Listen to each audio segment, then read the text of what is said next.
According to Lieutenant Yenqing's report, he stumbled upon a few suspicious Foxians at Stargazer Navalia. After following them, he discovered that they were actually Borisin in disguise.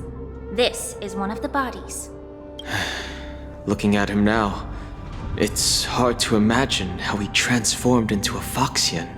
My alchemists detected some complex ingredients in his remains, which might explain how these Borisin were able to disguise themselves as Foxians.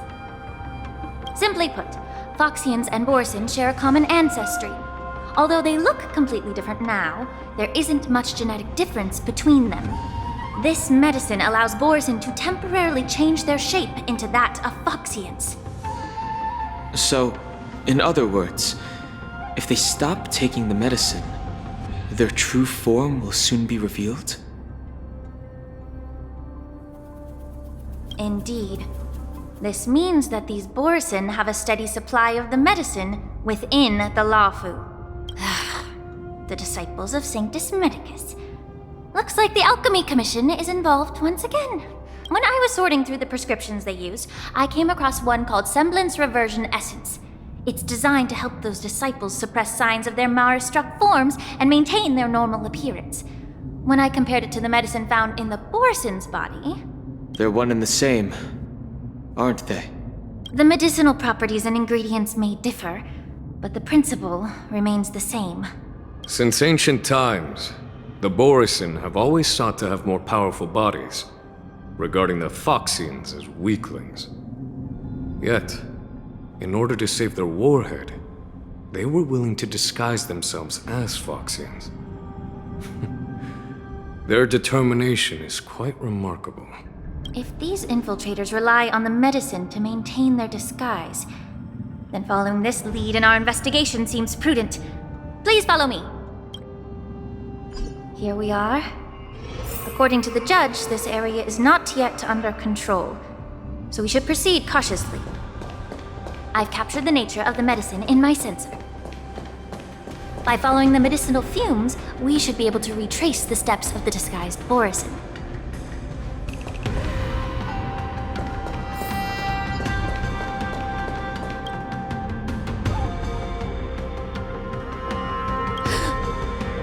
Incredible strength. The attacker shattered this warden's bones with a single blow. Such brute strength is not something an ordinary Borisin possesses. This is likely the work of Hule. If I may be so bold to ask, is this Borisin truly that formidable? I have lived a bit longer and engaged in a few more battles than you, Miss Lingshaw. To the Alliance, Borisin have always been the most formidable adversaries. And Hule is a monster feared even among his own kind. With his strength, Hule united numerous Borisin packs, forming a grand army of abominations of abundance. They constantly pushed the Alliance's armies into perilous positions. Over 7 centuries ago, I followed my mentor on a campaign against the abominations. And I personally witnessed the devastation on the battlefield after Hule appeared, even with medicinal pellets that suppressed the fear caused by his lupitoxin. Countless Cloud Knights succumbed to panic in the face of his murderous aura. They couldn't even raise a hand in resistance. If the former sword champion hadn't immobilized Hule with her Frostblade, the outcome of that fateful battle could have been very different. By the end of the battle, only a few of us remained. The crimson moon cast the sheen of blood on all. Everything I saw was painted dark red. If that's the case, why wasn't the beast executed instead of being imprisoned? On the Xianzhou Jumi, the judges cast those unforgivable and nearly immortal abominations of abundance into the eternal flames of the stars, reducing them to ashes. Their so-called immortality is just a facade. I mean, nothing can truly defy death, can it? I just don't understand why the Lafu kept this tumor for so long, leading to the terrible situation we're facing now. But I guess I understand. The people of the Lafu are known for their kindness. Even when faced with the malignant tumor within the Alchemy Commission, they couldn't bring themselves to cut it out. Instead, they exiled the healer, who tried to solve the problem, to the Xianzhou Juming. I understand if you hold grudges against me, Miss Lingshaw. I take the blame for the resurgence of the disciples of Sanctus Medicus. As for why Hule was only in prison, I can shed some light on that too. I'm just a healer. I'm not familiar with the past. I'd appreciate it if you could enlighten me, General. All right. Let me tell you more about it as we go.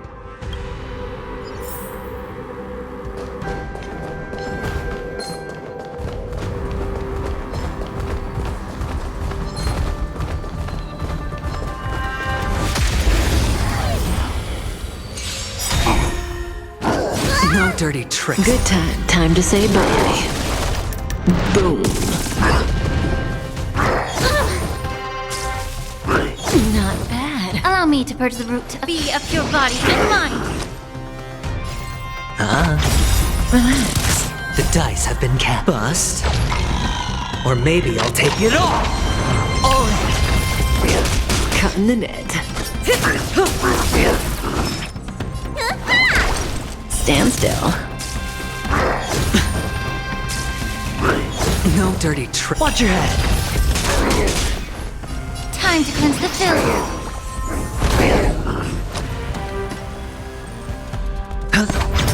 Say bye to breathing. You're a stubborn one.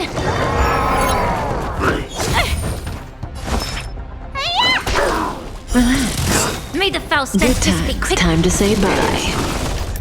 Boom. Be of your body and mind. The truth. Everything in this world is bleeding.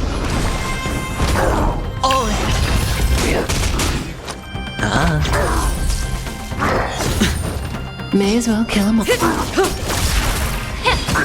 Stand still. Let me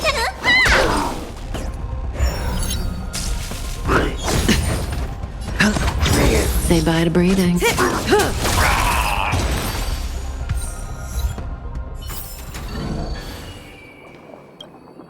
Did this Cloud Knight also take the medicine?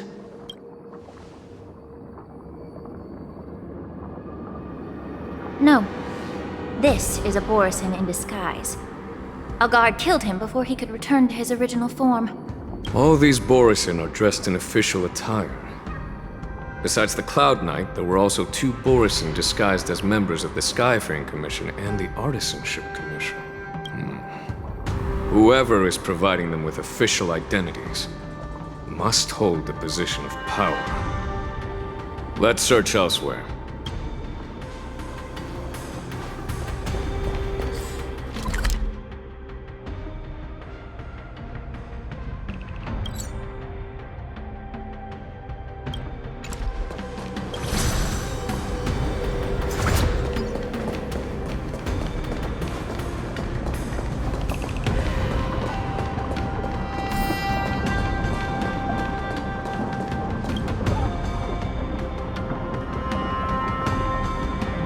Someone bit open his arteries and drained almost all of his blood while he was still alive. Such a cruel and ruthless act. Despite being a long-lived species, Borisin are actually more like predatory beasts that must feed on raw blood and flesh. I've heard that Hule was deprived of food and water in the shackling prison. It's hard to imagine how he managed to suppress his hunger for over 7 centuries. Will the hostage from the Yaoqing be able to avoid being his meal? Such is the terrible nature of the abominations of abundance. We subjected him to the Forest of Swords to drain his life force. But in the end, his punishment turned into a test of our patience. Just like you said, Miss Lingshaw. Casting a creature that can't be killed into a star would be a way to permanently get rid of it. But unfortunately... The Foxians didn't agree to that. Exactly. The atrocities committed by Hule went beyond mere massacres. Throughout numerous wars, we made every effort to eradicate the Borisin. But Hule, with his mysterious sorcery, turned countless Foxians into his pawns. And so the Borisin kept returning. The Foxians curse his name day and night, and they even use it to scare children into staying quiet. How could they grant a swift death to such a great sinner? I wonder if you know why Hule wasn't taken into custody by the Foxian majority Xianzhou Yaoqing, but instead imprisoned in the Xianzhou Luofu, Miss Ling Sha. As you mentioned, your mentor was an exceptional warrior and was the one who defeated Hule, an extraordinary achievement. Therefore, the Marshal placed this feral beast under the jurisdiction of the Xianzhou Luofu as an honor, I assume? It seems you have a major misunderstanding about this arrangement, Miss Ling Sha. Allow me to explain it to you.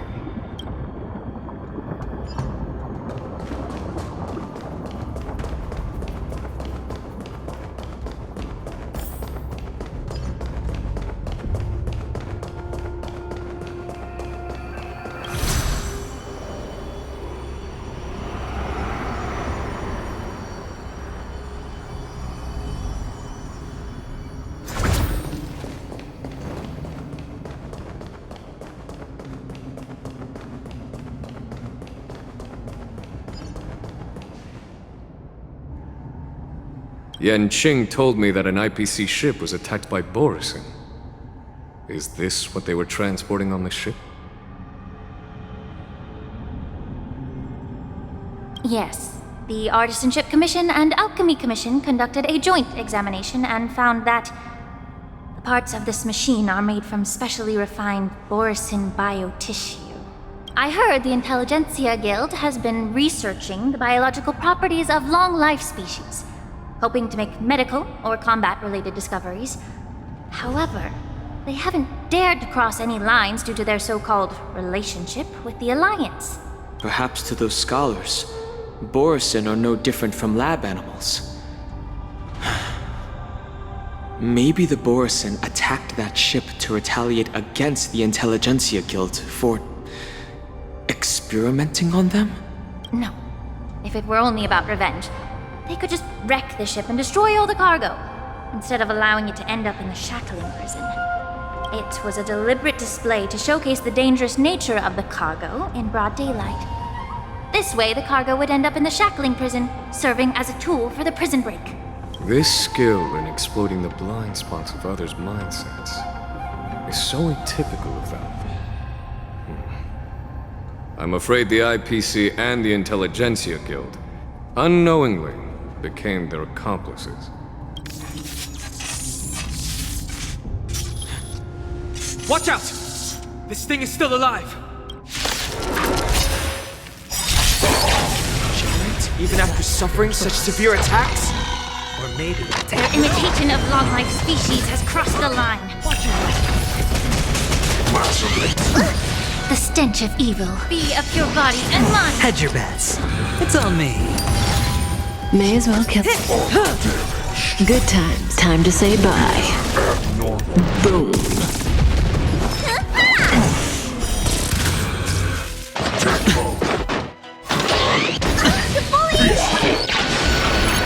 If it can still move, it means it wasn't damaged enough. Immerse yourself Let's in make it. sure it never moves again.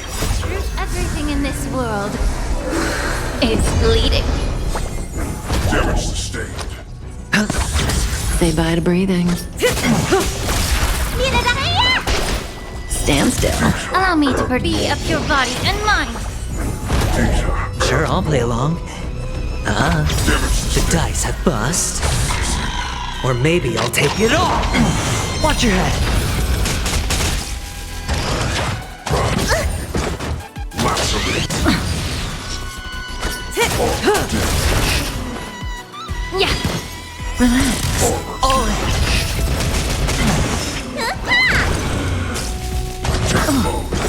Good times. Time to say bye.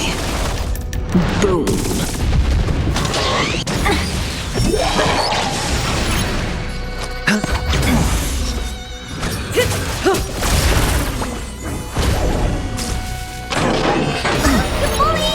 Watch your head. The truth. Everything in this world is bleeding. Abnormal. Immerse yourself in it. Time to cleanse the filth. Let me tend your wounds. Hi-ya! Stand still. Hedge your bets. Be of your body and mind. No dirty tricks. All in. The dice have bust. Or maybe I'll take it all. Vacillate. Watch your head. Relax. Good times. Time to say bye.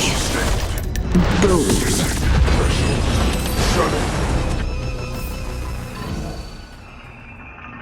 You haven't answered my question about why Hule was imprisoned in the Lafu instead of the Yao Qing, General. You've been reserved in your response. Could it be that such an arrangement wasn't an honor? The reason why the Marshal didn't leave Hule on the Yao Qing lies in the very mech in front of us. Are you suggesting that there are people trying to understand Hule's secrets and use them for their own purposes? Just like with this mech? Well, I understand. I've heard that the Foxians on the Yaoqing share a bloodline with the Borson.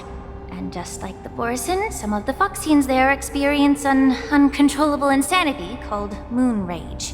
The Marshal believed that this would be inhumane and no different from what the Borson did. So... Exactly. While Borison see moon rage as a blessing that unlocks their true potential, Foxians see it as an inevitable curse within their bloodline. Countless healers of the Yaoqing have attempted to unravel this mystery, but to no avail. Why can Borison control the power of moon rage? Can we Foxians break free from this curse? These questions were asked frequently. Each questioner had good intentions. But the road to catastrophe is paved with good intentions. To the Foxians of the Yaoqing, Hule was not only the warhead of the Borison, but also a monster that could be the subject of much research. Hule thus became a poison that corrupted people's minds without their knowing. that's why the Marshal decided to imprison Hule and the Lafu. It wasn't an honor, but rather a warning. Because such selfish pursuits in the name of good intentions once led to a tragedy on the Lafu that served as a warning to future generations. The sedition of Imbibitor Lune. By imprisoning Hule and the Xianzhou Lafu, the Marshal both suppressed the dangerous intentions of the Yaoqing Foxians and warned the Xianzhou Lafu to refrain from repeating its mistake. That was a necessary trade-off. The Xianzhou alliance is not solely about the Xianzhou natives. Only when all three races, Foxian, Vidyadhara, and Xianzhou natives, form an alliance, will there be a promising future for all. Thank you for enlightening me. Was it for the same reason that you traded off my mentor to the Xianzhou Zhuming, only to stand idle and allow the resurgence of the disciples of Sanctus Medicus?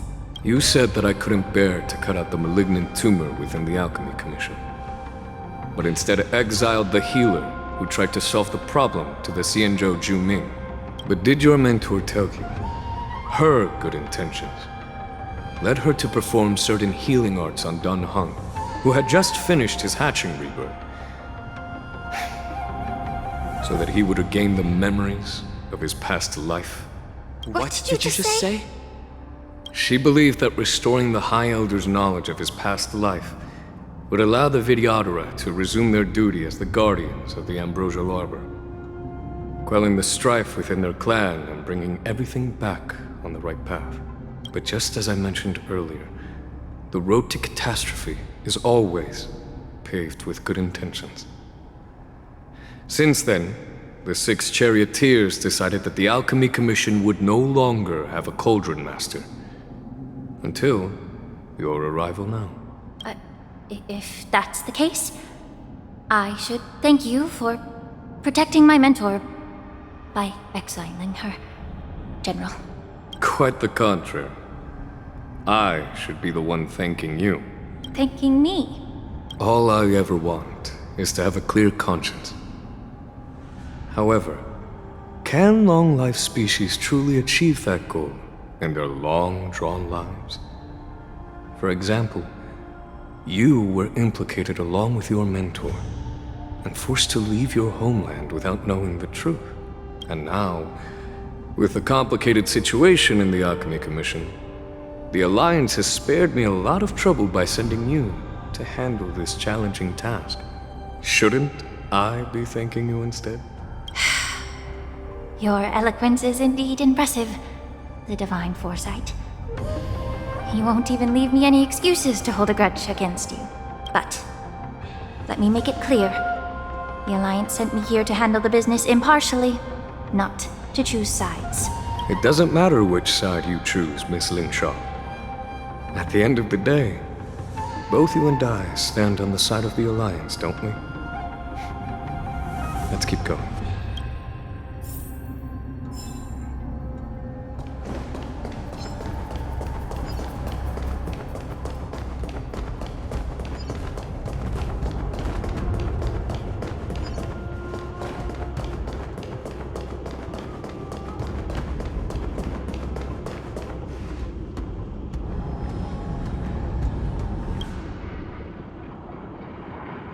These Mara-struck soldiers don't appear to be escaped prisoners. How can you tell? These soldiers are fully armed. Obviously, they didn't hastily join the battle. The messenger named Morza did say that there were two groups of attackers. The other attackers, aside from the Borison, could hide their tracks. I believe he was referring to these people. Hide their tracks. Exactly. I've engaged with these attackers before, and they used Cloud Hymn magic to hide their presence. Without careful observation, no one can detect them. You once warned me to be cautious of the Vidyadhara Elder's influence within the Alchemy Commission. Could it be? What's on your mind, Miss Lingshaw? Well, it seems that someone provided the attackers with a map of the shackling prison. And considering the Vidyadhara's involvement in the prison's construction, it raises suspicion about their role in this. Additionally, the fact that the Borison need medicine to disguise themselves would suggest that there are still moles within the Alchemy Commission assisting them covertly. Moreover, forging official identities for the undercover Borison would require someone with significant authority. And presence of assassins capable of using Cloud Hymn magic deepens my suspicion about the Preceptors. But why would the Vidyadhara collude with the Borison and aid in Hulei's escape? They aim to spread chaos. They believe that only in chaos can they regain their former power and influence. Since this edition of Imbibe de Lune, the once proud dragon race has been powerless, watching their influence wane. Being a native of the Luofu, Miss Lingsha, I believe you understand the implications. However, I don't think the Preceptors are the true masterminds. If I'm not mistaken, the one behind all this treachery is the Lord Ravager who exploited the weaknesses within the Luofu and instigated the disciples of Sanctus Medicus, ultimately leading to the Ambrosial Arbor's resurrection. Fentilia. Please remember, General, that everything I've mentioned is mere speculation. We need concrete evidence for a public trial. If you want to interrogate someone within the Vidyadhara's ranks, you'll need irrefutable proof. So, what's your plan, Miss Lingshaw? I'll send an invitation to the Preceptors. An invitation? The Preceptors have been inviting me for a personal meeting since my arrival on the Luofu. Now, I'll send them the remains of these Mara-struck soldiers and the route map I found in the prisoner's possession. Then, I'll ask them to meet me at Scale Gorge Waterscape. I'd like to hear their explanations. Good idea. If I were to take action, it might alert the true mastermind. I trust you to handle this matter, Miss Lingshaw. The internal affairs of the Vidyadhara should remain under their jurisdiction. And don't worry if things don't go smoothly. Once the wolf hunt operation is over, the hidden truths will come to light. Speaking of the wolf hunt operation, I'm truly worried about the Yaoqing messenger who was taken hostage. Hulei was starving in the shackling prison for centuries. I don't know if the messenger can survive in that wolf's clutches. May Rainbow's blessing keep him safe.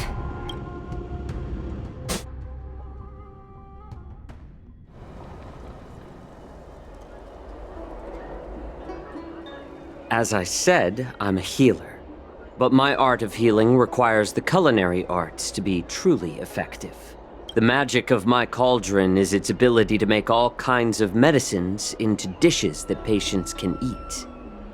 When simmered and cooked together, any kind of medicinal herb or ingredient becomes a delightful delicacy. Delicacy. But isn't that just one flavor overpowering the others? Well, you have a point. Let me ask you this. If there's a fussy child who refuses to eat green peppers, what's the best way to make him eat them? Stuff the kid's mouth with the green peppers and cook him alive in a pot. You have quite the sense of humor. I've heard that you, Borisin, have lost many of your taste buds during the self-modification process, so you can't experience complex flavors. Only the saltiness of blood and flesh truly awakens your appetite. It's a shame I don't have any green peppers right now. Otherwise, I'd happily stuff them into your mouth and cook you alive in a pot. I'm just kidding. The answer is quite simple. Chop up the peppers and mix them with minced meat to make meatballs. This way, the flavor of the meat overpowers the taste of the peppers. And even a fussy child can enjoy them. Can I just boil your tongue in this hot pot? I know you're trying to buy time until someone comes to your rescue. You said that Jin Liu recently returned to the Luofu, right? Well, she did come back. But, unfortunately, I also found out that she committed serious crimes and was escorted to another Xianzhou ship. Do you really think you can delay our departure by provoking Lord Hulei's desire for revenge with your clever little tongue? You see Borisin as savages who know nothing about the Xianzhou. But in fact, we know all about your tracking tricks. Like the jade abacus you're carrying, and the side cranes in the sky. The more hope you hold in your heart, the greater your pain will be when death comes. I wonder if you can maintain your composure when I tear your throat open. His composure is only a temporary effect of the medicine. And it will wear off soon, right? Lord Hulei! Oh, you pathetic Foxians. For thousands of years, we were the ones who allowed you to live, and who granted you civilization. But in the end, you chose to betray us for the freedom promised by the Xianzhou people. But it's all right. As long as you catch the scent of your masters, you obediently return to us. No matter how far you run away.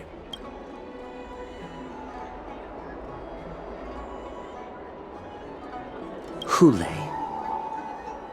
Have you ever wondered why it took them 7 centuries to come to your rescue? The Borisin's era has long passed. Did they ever tell you these harsh facts before giving you hope for returning home, Lord Hulei? Now they're being crushed by the Merlin's claw of the Yaoqing, by a Foxian. They're hiding in remote corners of the cosmos, trembling with fear like a wounded beast on its last legs. reaching out desperately for any fake hope of salvation. Which in this case is you. The Merlin's Claw of the Yao Qing. A Foxian? Very interesting. Tell me, Moktok, is he speaking the truth? He isn't lying. That lowly beast was a war slave who ran away from our pack. Cannon fodder, a thief! She stole our power and used her knowledge about us to fight us, using every dirty trick in the book! And she bested you, Moktok. Fairness is but a pathetic excuse for the dead and defeated. Since our great pack has fallen apart, who told you that I was alive? And who sent you here? In our darkest hours, it was a prophet of the Master of Immortality, named Mongus, who showed us the way. Her guidance brought us hope. This prophet, Mongus, what does she want? The prophet made this proclamation. The Borisin have been divided for too long, and only your return can unite all the packs, restoring us to our former glory. That's when we learned that you were still alive. It must have been a manifestation of the Master of Immortality! And the prophet told us that the Foxian general of the Yao Qing would take you to her ship during the Lafu's war dance, and that it would be our best chance to infiltrate and free you from your prison. And just as she said, we did it!